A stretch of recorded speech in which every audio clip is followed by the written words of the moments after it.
하겠습니다.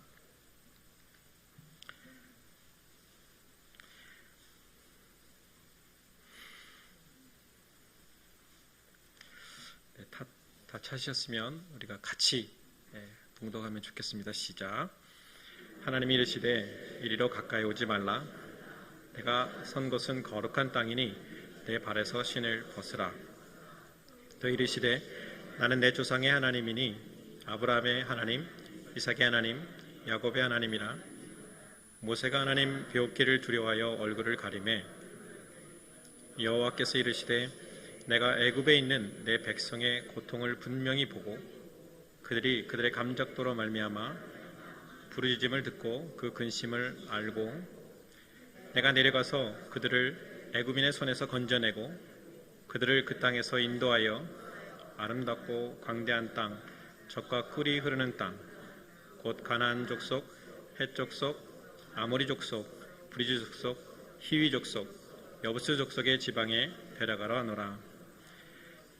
이제 가라.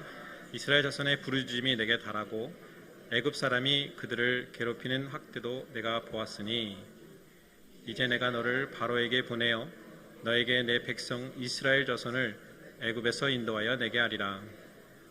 모세가 하나님께 아뢰되 내가 누구에게 바로에게 가며 이스라엘 자손을 애굽에서 인도하여 내리까. 하나님이 이르시되 내가 반드시 너와 함께 있으리라. 내가 그 백성을 애굽에서 인도하여 낸 후에 너희가 이 산에서 하나님을 섬기리니 이것이 내가 너를 보낸 증거니라.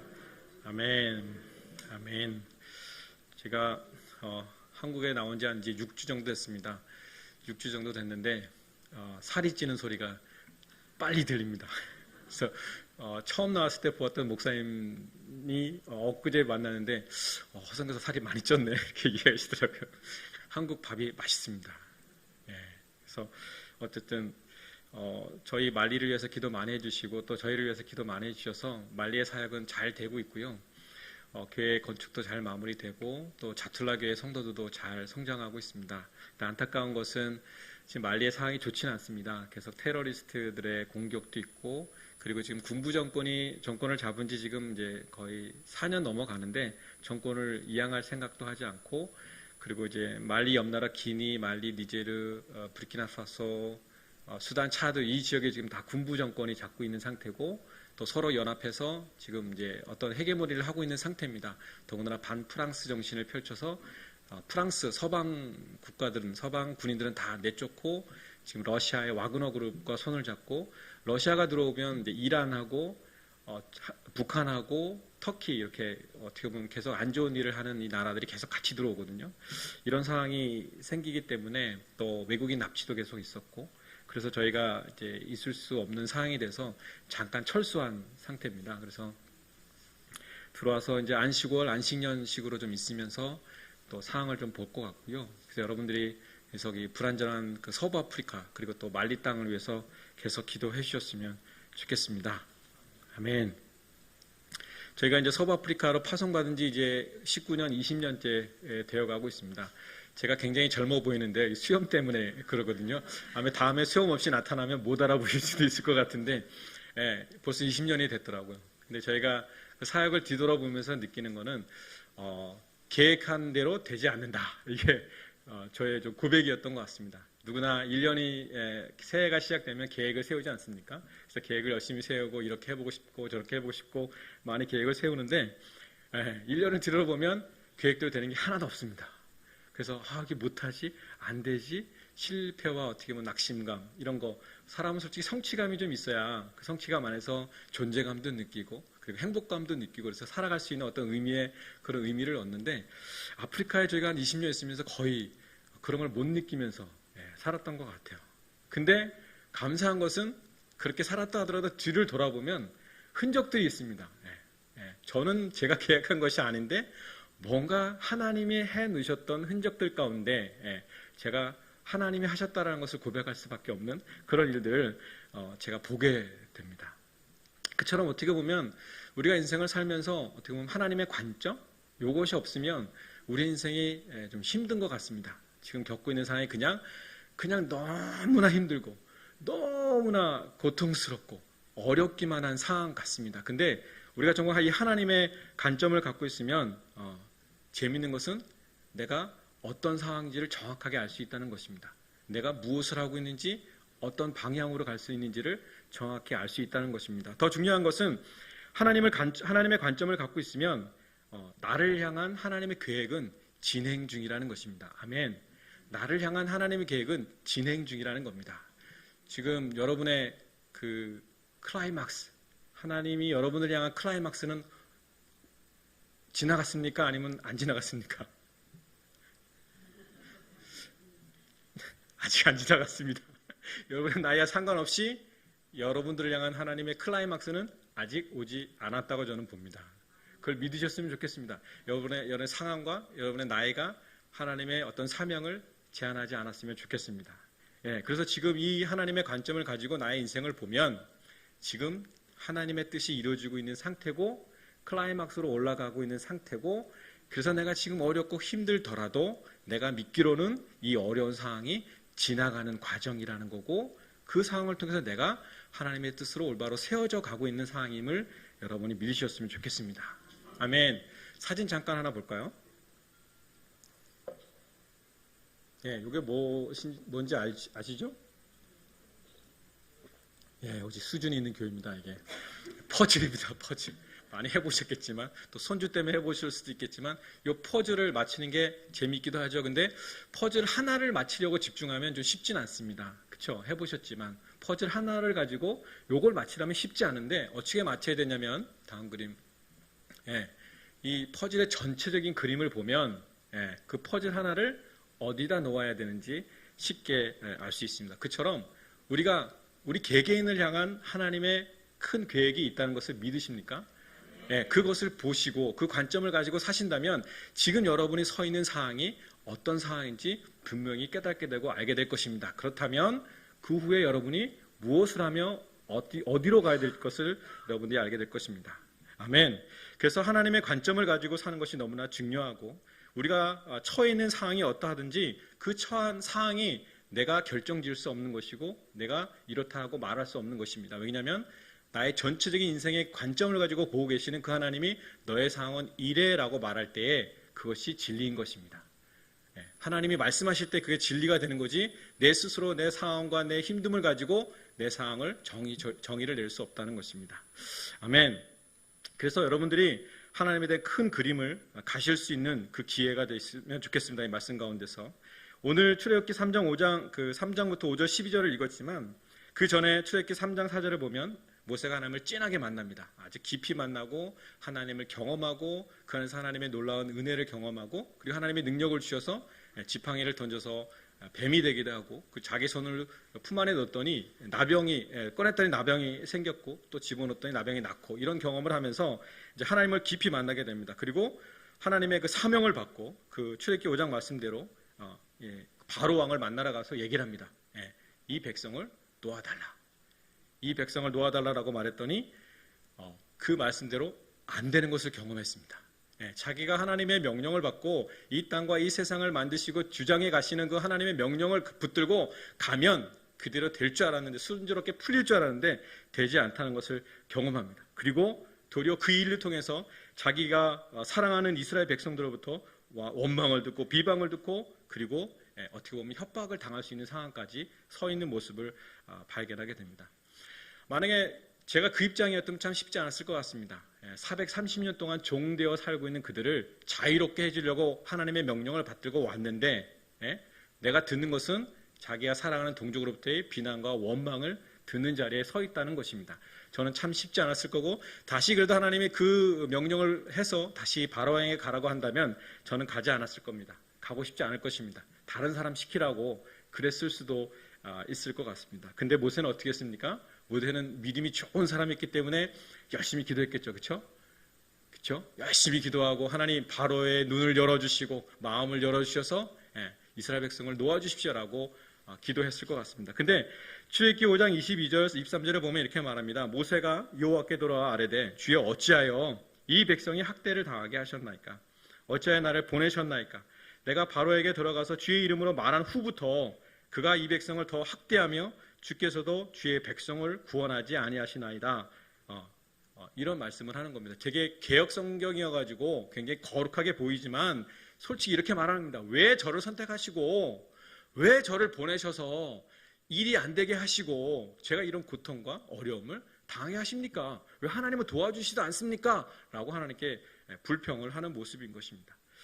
우리가 믿음의 사람이라고 알고 있는 모세도 이런 연약함이 있다는 것을 발견했습니다. 처음부터 강한 믿음의 사람이 아니라 우리처럼 연약하고 어렵지만 그리고 그 상황 가운데 하나님께 불평도 하고 어려움을 토하면서 그 인생이 살아왔고 성장해가는 것을 볼 수 있습니다.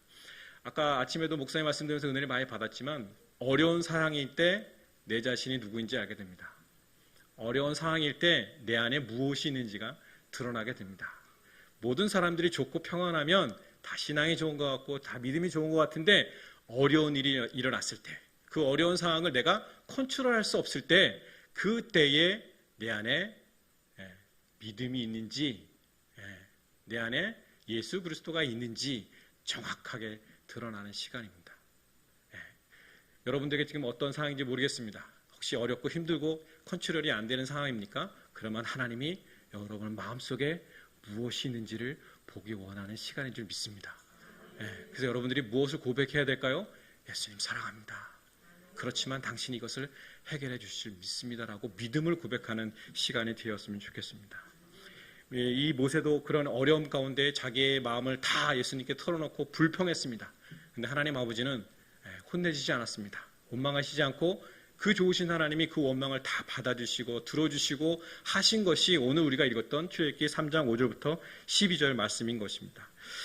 이 하나님이 이 모세를 부를 때에 하나님이 모세를 통해서 무엇을 하실지를 과거, 현재, 미래에 대해서 다 벌써 말씀해 주신 것입니다.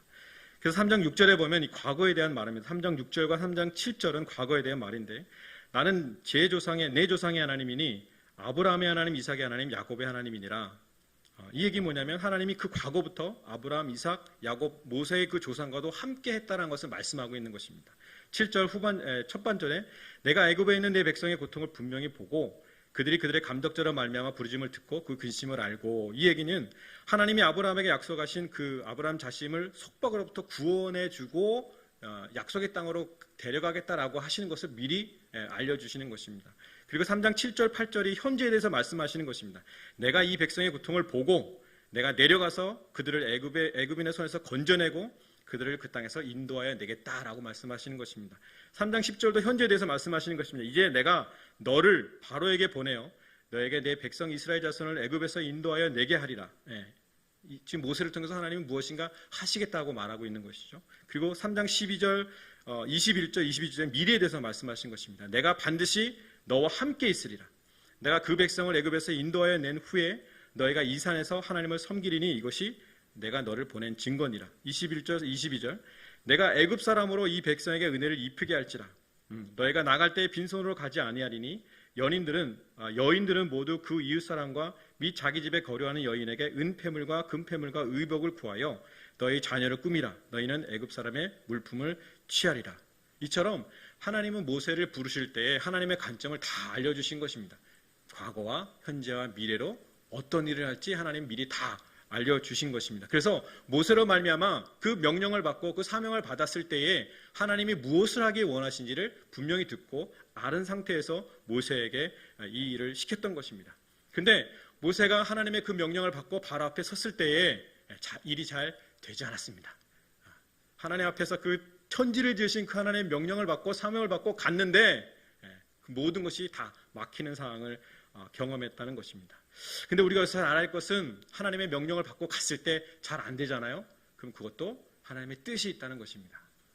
하나님의 뜻이 있어서 그것을 순종했는데 잘 안 되잖아요. 근데 그것에 하나님의 뜻이 있다는 것을 여러분이 믿으셨으면 좋겠습니다. 바로가 완강하게 거부했습니다. 그러나 하나님은 바로가 완강하게 버팀으로 말미암아 이스라엘 백성에게 하나님의 강한 구원의 손길을 보여주기를 원하셨던 것입니다. 아멘. 하나님은 이스라엘 백성들이 스스로 계신 자, 그 하나님이 누구신지를 경험함으로 말미암아 이스라엘 백성들이 그 안 되는 사건으로 하나님을 바라보기를 원하셨던 것을 우리가 아셔야 될 것 같습니다. 그래서 그들이 하나님께로 마음을 돌리고 믿음을 돌리고 입술을 벌려 하나님을 찾고 구하는 그 믿음의 삶으로 돌아오기를, 그래서 그 일을 하셨다는 것을 우리가 알으셔야 할 것 같습니다. 이런 삶이 우리 삶에 종종 일어나는 것 같습니다. 내가 분명히 하나님의 인도하심을 받고 하나님의 말씀을 받고 그렇게 갔는데 잘 풀리지 않아. 제가 선교사로 응답을 받고 선교사로서 삶을 살았는데 점점 힘들어집니다. 제가 불어를 해야 되는데 제가 공돌이거든요. 그래서 공돌인데도 영어를 하기 싫어가지고 원서를 안 보는데 겨우 피해서 졸업을 했는데 이제 부름을 받았는데 불어권으로 가야 되는 것입니다. 처음으로 선교사의 부름을 받을 때는 모든 것이 확실하게 풀리고 잘 될 줄 알았고 모든 놀라운 일들만 일어날 줄 알았는데 그것이 아니더라고요. 부름을 받았는데 그 때부터 더 어려운 일들이 생기기 시작하고 안 풀려가고 저희 부부는 거의 매일 싸우고 저는 파송받은 3개월 후부터 우울증 같은 그런 어려움 가운데 겪어야 됐던 상황이 있었습니다. 이처럼 안 풀리는 것 같은데 그 가운데서 하나님이 저를 만나주시는 것입니다. 제 안에 있는 잘못된 동기들이 있었습니다. 언어가 너무 힘듭니다. 저 불어를 잘하시는 분들도 있겠지만 불어가 참 쉽지 않더라고요. 봉주 이건 쉬운데 그 후부터 어렵습니다. 너무 힘들었습니다. 근데 하나님이 언어를 하려고 하는 저에게 딱 질문하셨습니다. 너 언어를 왜 하려고 그러는데? 그걸 물어보십니다. 언어를 왜 잘하고 싶은데? 그걸 물어보십니다. 하나님이 동기 체크를 하시는 것입니다. 어떤 일을 할 때 동기 체크를 하시는데 제 안에 그 동기가 뭐였냐면 사람들에게 능력 있는 선교사라는 말을 듣고 싶었던 것 같습니다. 저 선교사는 똑똑해. 저 선교사는 뭐든지 잘해. 저 선교사는 능력 있어. 이런 말을 듣고 싶었기 때문에 언어를 잘하고 싶었던 것 같습니다. 근데 하나님이 그 동기는 잘못됐다라고 말씀하십니다. 그리고 제 안에 사랑이어야 된다라고 말씀하셨습니다. 사랑해야 된다. 사랑의 시작이고 과정이고 결과도 사랑해야 된다. 지금 제가 언어를 잘할까요? 아멘. 예, 감사합니다. 솔직히 공부합니다. 고백합니다. 잘 못합니다. 근데 어쨌든 제 안에 그 하나님의 사랑으로 움직이면 하나님의 역사들이 나타나게 되더라고요. 그처럼 어려운 상황이 부딪힙니다. 하나님이 말씀하셨다 하더라도 어두운 상황이 부딪히는데 그러므로 말미암아 하나님이 누구신지 그리고 내 안에 무엇이 잘못되어 있는지를 드러내시고 고쳐가시는 분이신 것을 아셨으면 좋겠습니다. 그래서 여러분들이 어떤 상황인지 모르지만 다 막혀 있다 할지라도 하나님은 선하십니다. God is good all the time. All the time God is good. 하나님은 언제나 선하시는 그 하나님이시기 때문에 그것을 놓치지 말고 지금 이 자리에서 굳건히 번드시고 믿음의 고백을 하시며 기도하며 전진했으면 좋겠습니다. 아멘. 그래서 우리가 이런 상황 가운데 우리가 좀 체크해봐야 될 게 뭐냐면 좀 신앙생활 할 때 우리가 좀 실수하는 것이 있습니다. 그게 뭐냐면 우리가 하나님을 위해 산다라고 말할 때가 많습니다. 근데 잘 돌아보면 하나님을 위해 산다라고 말하지만 내가 내 삶에 내 계획을 세워놓고 하나님 요거 이루어 주십시오. 요거 이렇게 해주길 원합니다. 요거대로 해주세요라고 기도할 때가 참 많습니다. 그래서 기도해도 안 되면 어떻게 합니까? 하나님 어떻게 그렇게 할 수 있습니까? 어떻게 이렇게 할 수가 있습니까? 내가 새벽기도 헌금 엄청 많이 했는데 어떻게 이게 안 됩니까? 라고 말하고 있습니다. 이 얘기 뭐냐면 내 중심의 삶이 아니라 하나님의 중심의 삶이 아니라 내 중심의 삶으로 기도했기 때문이고 그 계획을 했기 때문에 그런 것입니다. 아멘? 지금 우리가 모세의 얘기를 하고 있습니다. 그래서 하나님의 목적이 모세를 통해서 어떻게 이루어진지를 알고 있는데 우리가 집중해야 될 것은 하나님이 무엇을 하셨는지를 보아야 되는 것입니다. 하나님이 그 일을 하셨다는 것을 보아야 되는 것입니다. 죄의 본질은 하나님 중심에서 자기 중심으로 옮겨가는 것입니다. 죄의 중심은 하나님 중심에서 나의 중심으로 옮겨갈 때 죄가 짓기 시작하는 것입니다. 구원의 본질은 자기를 부인하는 것이지 자기를 세우는 것이 아닙니다. 여러분들이 이것을 잘 아셔야 합니다. 지금 신앙생활 할 때 어렵고 힘든고 지치고 나약함이 있잖아요. 잘 보십시오. 내가 지금 하나님 중심에 있는가? 아니면 하나님의 중심에서 내 중심으로 옮겨가고 있는가? 이럴 때가 힘들고 지치고 어렵고 힘든 것입니다. 신앙생활이. 그러면 다시 내가 지금 내 중심으로 옮겨가고 있구나 라고 하면서 다시 하나님 중심으로 여러분의 삶이 신앙의 삶이 움직여가야 되는 것입니다. 아멘. 그래서 자기 중심적인 신앙의 생활하는 사람은 특징이 있습니다. 자기를 신뢰하고 자기의 경험, 지식을 의지하고 그리고 자기의 모든 인생이 자기가 잘 되는 것에만 초점이 맞춰 있는 것입니다. 그리고 아까도 말씀드렸지만 자기가 계획을 세워놓고 하나님 요건 이루어 주셔야 합니다. 요건 요대로 돼야 됩니다라고 기도하고 안 되면 하나님을 원망하는, 그것이 자기 중심적인 삶인 것입니다. 근데 저는 자기 중심적인 신앙을 하는 사람들의 가장 특징은 저는 이거라고 생각하는데, 그것은 뭐냐면 많은 사람이 이렇게 말합니다. 저는 부족해요. 저는 너무 부족해요. 저는 무슨 훈련도 못 받았고 저것도 못했고 또 공부도 못했고 저래서 저는 이걸 못해요 라고 말하는 사람들이 많습니다. 근데 이것은 겸손한 것이 아니라 저는 교만이라고 생각합니다.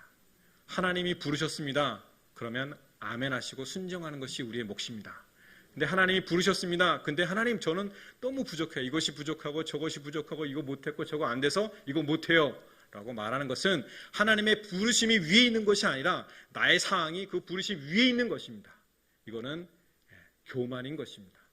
아시겠습니까? 하나님이 부르심이 가장 높이 있어야 되고 그것에 우리가 순종함으로 반응하며 나가야 되는 것입니다. 아멘.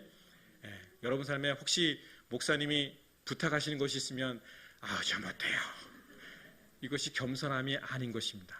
목사님이 함부로 말씀드리겠습니까? 기도하시고 마음 주셔서 부탁하는 것일 수도 있는데 여러분들이 아멘 받으시고 순종하시면 놀라운 일이 있을 줄 믿습니다.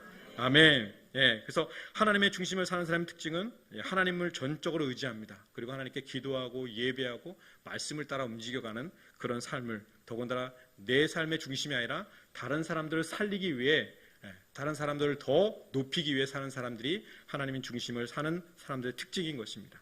더군다나 우리가 하나님의 관점을 갖기 위해 또 우리가 또 알아야 될 것은 뭐냐면 내 중심에 어떤 계획을 내려놓고 하나님의 계획에 초점을 맞춰야 되는 것입니다. 우리가 이스라엘 백성들을 애굽 땅에서 구원낼 때 누가 그 일을 했습니까? 모세가 그 일을 했습니다. 그러나 하나님께서 모세를 사용하신 것입니다. 어떻게 보면 모세가 아닐지라도 다른 사람을 선택해서라도 하나님의 뜻은, 하나님의 일은 반드시 이루어질 것입니다. 아멘. 그래서 모세를 선택해서 하나님의 뜻을 이루고, 그리고 모세를 선택해서 하나님과의 친밀한 관계 가운데 들어오시는데 그 일을 하신 분은 하나님이시라는 것입니다. 그 모세가 이스라엘 자손의 문제를 스스로 해결해 보려고 했던 적이 있을까요, 없을까요? 있습니다. 모세가 어느 날 나와 보니까 애굽 사람이 자기 이스라엘 백성을 때리는 것을 봅니다.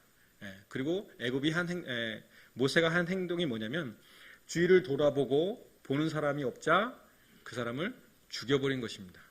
왕자였습니다. 왕자라는 권위를 가지고 그 사람을 잡아다가, 이집트 사람을 잡아다가 혼을 낼 수도 있는 거고 때릴 수도 있는 거고 감옥에 갈 수도 있는 그런 권위가 있는 사람인데, 이 모세는 좌우를 둘러보고 보는 사람이 없자 그 사람을 그냥 죽여버린 것입니다.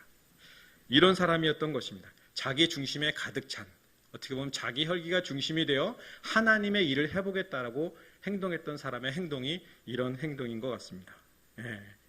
그래서 이 모세는 광야로 도망강을 되죠. 40년 동안 그 광야에 살면서 내 중심적이었던 삶이 하나님의 중심으로 점점 움직여가게 되는 것입니다. 그래서 모세 중심에 내 중심이 아니라 하나님이 원하시는 계획, 하나님의 중심이 됐을 때에 하나님이 그 모세를 다시 불러 깊이 만나시고 그 일을 하게 하시는 것입니다. 만약에 모세가 자기 중심이었을 때에 출애굽을 시도했다면 아마 수많은 사람들이 죽었을 것입니다. 자기 스스로도 아무도 보지 않을 때 사람을 죽이는 사람이, 그 사람이 수많은 사람들을 데리고 나갈 때 아무 일도 안 당했을까요? 아마 수많은 사람들이 죽었을 것입니다.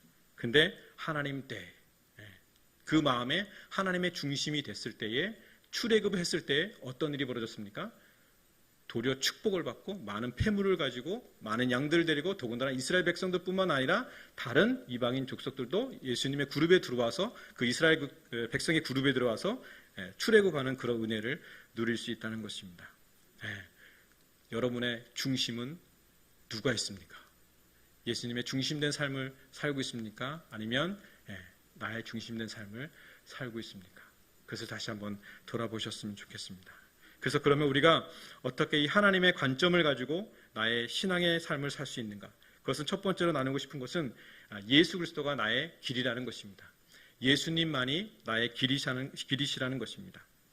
저희가 컴미션, 제가 소속이고, 컴미션은 미전도 종족을 타켓으로 사역을 합니다. 미전도 종족이라는 말은 들어보신지 모르겠지만 예수의 옛자도 모르는 사람들입니다. 한 번도 예수님을 들어보지 않은 사람들. 근데 그 사람들이 거의 고립된 지역에 삽니다. 제가 말리 있을 때는 좀 좋은 차를 타고 다녔습니다. 좀 크고 사륜구동으로 어떤 곳이든지 갈 수 있는 그런 차를 가지고 있었는데, 왜냐하면 그 미전도 종족은 거의 길이 없습니다. 거의 산골짜기고 그런 곳을 가야 됩니다. 근데 멀리서 보면 다 평지 같습니다. 다 너무나 평지 같고 좋은 길 같은데 그 가운데로 가면 큰 웅덩이가 있고 큰 돌이 있고 또 절벽이 있고 늪이 있어가지고 그 길로 가지 못할 때가 많이 있습니다. 그래서 어떤 미전 종족을 찾아가려면 거리상으로 보면 이렇게 지도에서 GPS로 찍어서 보면 가까운데 그 길을 짧은 길로 갈 수가 없습니다. 돌아서 가야 되는 것이 미전 종족 사역인데, 그래서 겨우 그 종족을 찾아갈 때가 많습니다. 그래서 말리에서 보조 종족을 제가 섬겼는데, 보조 종족은 어부입니다. 제가 작년에 와서, 재작년인가 와서 한번 보고 했을 때 어부 보조 종족에서 말씀드린 적이 있는데, 그들을 이제 찾아가려고 한번 이제 그 지도상에서 GPS를 찍고 따라가고 있었는데 역시 길이 없습니다. 가다 보니까 큰 돌이 있고 또 웅덩이가 있고 늪이 있어서 한참을 돌아서 이제 헤매고 있는데, 어느 날 갑자기 어떤 사람이 불쑥 나타납니다. 그때 손을 막 흔듭니다. 그래서 이 사람이 또 좋은 차 보니까 좀 태워달라 그러나 그런 생각이 들었습니다. 그래서 이제 차를 세우고 이제 물어봤습니다. 어디 가냐? 그랬더니 자기가 똘롱강이라는 마을을 간답니다. 그래서 저희가 원래 똘롱강이라는 마을을 찾고 있었거든요. 그래서 똘롱강에 자기가 살고 있고 자기가 거기서 가고 있다는 거예요. 그래서 그러냐? 그러면 차에 타라. 같이 가자. 이렇게 얘기를 한 거예요. 근데 그 사람이 차에 타자마자 저의 운전은 너무 쉬워졌습니다. 이 사람이 제가 보기에는 모든 것이 평지인데 그 사람은 길을 다 알고 있으니까 이쪽으로 가면 안 돼요. 오른쪽으로 가야 돼. 왜? 그러면 거기 큰 돌이 있다는 거예요. 그쪽으로 가면 안 돼요. 늪이 있다는 거예요. 이쪽으로 가야 돼요. 저쪽으로 가야 돼서 금방 그 똘롱강 마을을 찾을 수 있었습니다. 그래서 제가 깨달았습니다. 예수님이 나의 길이요라고 말씀하시는 그 의미가 내 마음속에 너무나 확 다가왔습니다. 예수 그리스도가 내 삶의 길인 것입니다. 우리의 삶을 보면 내가 길을 찾을 때가 많습니다. 예수님을 찾아야 되는데 내가 길을, 하나님의 어떤 내 인생을 살면서 내가 성공해야 되고 내가 이 일을 해결해야 되고 이 문제를 해결할 수 있는 수단과 방법을 찾는 나의 신앙의 모습을 내가 봤습니다. 근데 오늘 말씀 속에서 예수 그리스도만을 찾으라고 말씀하고 있는 것입니다. 예수 그리스도만이 길이요 진리요 생명이라고 말씀하고 있는 것입니다. 많은 크리스찬들이 이렇게 말합니다. 주님, 제가 무엇을 하기 원합니까? 제가 언제 어떤 식으로 누구와 함께 무엇을 해야 됩니까? 라고 기도를 하고 그렇게 찾을 때가 많이 있습니다. 이 얘기 뭐냐면 나에게 삶의 지도를 주십시오라고 말하는 것 같습니다. 내가 저기를 가고 싶은데 삶의 지도를 주십시오. 그러면 제가 알아서 갈게요. 하나님은 관여 안 하셔도 돼요. 내가 알아서 갈 테니까 지도만 주십시오라고 하는 기도와 똑같은 것입니다. 이렇게 기도하는 여러분들에게 하나님이 그럼 예따 하고 그 지도를 주실까요? 주시지 않습니다. 날마다 내 삶이 하나님과 교제하는 친밀한 동행을 하지 않는 사람에게 하나님이 지도를 주시지 않습니다. 왜냐하면 그 사람은 그 지도를 받으면 예수님은 잃어버리게 됩니다. 종교적인 삶을 살기 시작하기 때문에 예수님이 절대 그렇게 하지 않습니다. 예수님이 우리에게 말씀하십니다. 내가 길이다. 모든 상황, 모든 순간 속에서, 모든 어려움 속에서, 어떻게 보면 모든 형통함 속에서도 나만을 찾아야 된다라고 말하고 있는 것입니다. 그 길을 예수 그리스도를 찾을 때에 그 문제가 해결될 것이고, 친히 하나님이 네 옆에서 그 길을 인도해 가시고 비켜가게 하시고 책임져 주시고 채워주시고 보호해 주실 것을 저는 믿습니다. 아멘. 그래서 여러분이 어떤 수단을 구하지 마십시오. 예배 때에도 내가 구할 것은 예수 그리스도, 그분을 만나기를 소망하고 갈망해야 하는 것, 그것이 우리 안에 가득 찰 때에 나를 향한 하나님의 관점을 가질 수 있다라고 저는 믿습니다. 아멘.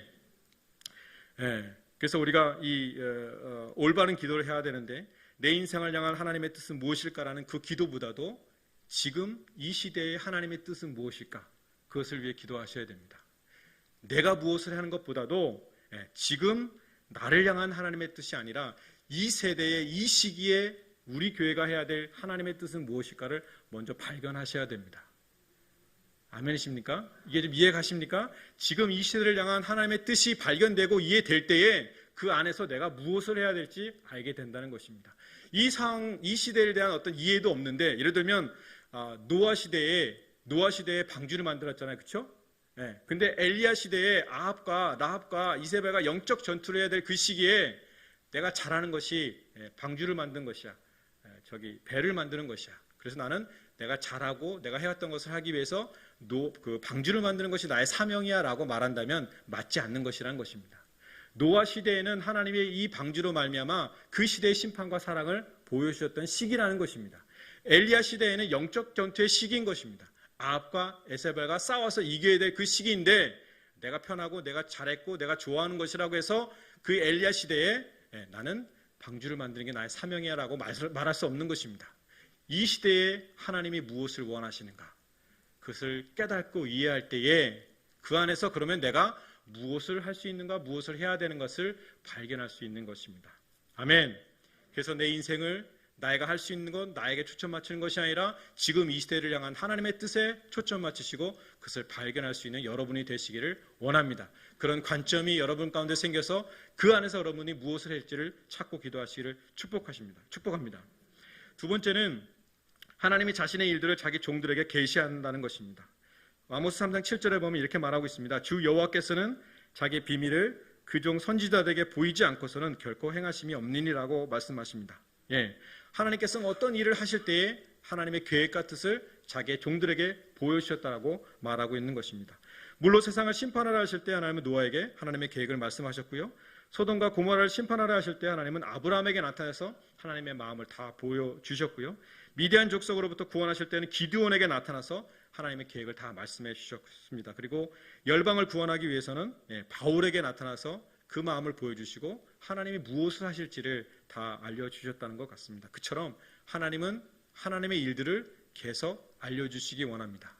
우리 개개인에게. 그래서 우리 인생이 하나님의 관점만큼 커져서 내가 자유롭고 기쁘게 즐겁게 오늘 하루하루의 삶을 살라고 축복해 주시는 것 같습니다. 그래서 하나님이 나를 부르셔서 이 시대를 향한 그 뜻에 순종하라고 말씀하고 있는 것입니다. 아멘. 그래서 우리 세 번째로 하나님의 관점을 가질 수 있는 것은 뭐냐면 기도하셔야 된다는 것입니다. 기도를 강조하고 강조해도 정말 부족함이 없는데 기도하셔야 된다는 것입니다. 왜 기도를 계속 강조하는지 아세요? 우리는 육과 혼에 묶여 사는 사람들이기 때문에 어떤 일이 발생하면 그거는 그래. 그거 내가 경험해보니까 이건 이렇게 해야 되더라고. 그럼 그렇게 하는 게 맞아 라고 급히 말하는 저의 모습들이 있더라고요. 내가 경험해봤고 내가 갖고 있는 지식들이 있기 때문에. 근데 우리는 그것보다도 하나님께 먼저 기도해야 된다는 것입니다. 기도하지 않고 예배하지 않고 하나님을 바라보지 않으면 나의 혼적인 능력이 제일 먼저 움직인다는 것입니다. 내가 경험했고 들었고 보았고 배웠던 것을 먼저 말을 한다는 것입니다. 모든 상황 속에서는 하나님의 메시지가 있습니다. 근데 내 혈과 육이, 내 혼이 하나님의 뜻보다 먼저 앞장서서는 안 됩니다. 죄송합니다. 좀 죄송하지만 나이 드신 분들이 많이 실수하는 게 있습니다. 여러분의 경험이 다 틀렸다는 건 아닙니다. 그러나 그 경험이 도움이 됩니다. 그러나 잠깐 스탑하시고 기도하시고 그 안에서 하나님의 어떤 인도하심을 받으시고 상담을 해주시는 것이 좋습니다. 우리는 육과 혼에 뭉쳐 살아서 언제나 기도하지 않고 예배하지 않으면 혼과 육이 제일 먼저 반응합니다. 그러나 우리의 신앙인의 삶은 하늘로부터 오는 그 양식을 먹고 하늘로부터 오는 그 하나님의 인도하심을 받고 살아야 되는 존재들 아닙니까?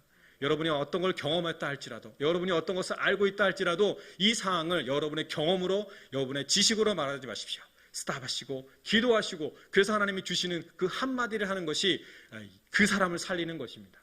그 가족을 살리는 것이고 그 직장을 살리는 것을 저는 믿습니다. 하나님이 세우지 아니한 모든 것은 반드시 무너질 것입니다. 우리 혈기로부터 나오는 모든 것은 지금 해결되는 것 같이 보이지만 결과는 무너지는 것들이기 때문에 그렇습니다. 기도하십시오. 예배하십시오. 하나님의 말씀을 보십시오. 하나님의 관점을 구하시고 그 안에서 주시는 것들 가운데 여러분이 순종하며 사셨으면 좋겠습니다. 말씀을 마치기 원합니다. 잘 아시는데도 하나님은 좋으신 분이십니다. 그리고 우리 인생을 향한 하나님의 계획도 너무나 좋은 계획들을, 놀라운 계획들을 가지고 계십니다. 그 계획들은 반드시 이루어질 것인데 내가 그 하나님께 나 자신을 온전히 드리냐는 나의 믿음의 몫인 것 같습니다. 그 삶에서 하나님이 우리 계획하신 것은 승리하는 삶임을 여러분이 또한 아셨으면 좋겠습니다. 적당히 승리하는 것이 아니라 날마다 매 순간마다 하나님이 주시는 복과 승리를 얻으며 누리며 그래서 이 땅 가운데서 하나님의 영광을 드러내며 예수 그리스도를 증거하는 삶. 그것이 우리 크리스천의 삶이고 그런 하나님의 관점을 가지고 사는 사람들에게 오는 여유로움인 것이다. 자유로움인 것인 것이다. 아멘. 그래서 여러분들이 이 신앙인의 삶 가운데서 좀 오늘 기도할 텐데 그런 하나님의 관점을 좀 갖게 해주십시오. 나를 향한 그 하나님의 관점을 갖게 해주십시오. 우리 교회를 향한 하나님의 관점을 갖게 해주십시오. 선교를 하고 싶어 하는데 어떤 하나님의 뜻과 계획을 가지고 제가 우리 교회가 나가야 됩니까? 라는 것을 좀 기도하며 나갔으면 좋겠습니다. 많은 분들이 좀 실수하는 것이 어떤 자기 자신에 대한 평가와 사역에 대한 평가가 일의 결과로 자기를 평가하는 것이 많은 것 같습니다. 선교사들이 그렇습니다. 현지 사역자들이 예수님을 믿는 사람들이 많아지면 성공했어 라고 말하는 것 같습니다. 그러나 한 명도 없으면 저 사람은 실패한 선교사야 라고 말을 하는 것 같습니다. 근데 만약에 하나님이 일 중심적인 하나님이라면 정말 일 잘하는 선교사들을 보내서 빨리 구원의 역사를 일으키시지 않을까요? 그러지 않을까요? 일 중심적인 하나님이라면. 근데 하나님은 일 중심적인 하나님이시기도 하지만 각 사람의 부르심을 더 소중하게 여기는 것 같습니다.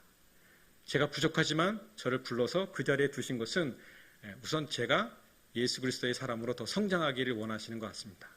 내가 그 자리에서 하나님과의 더 친밀한 가운데 들어가는 것을 원하시는 것 같습니다.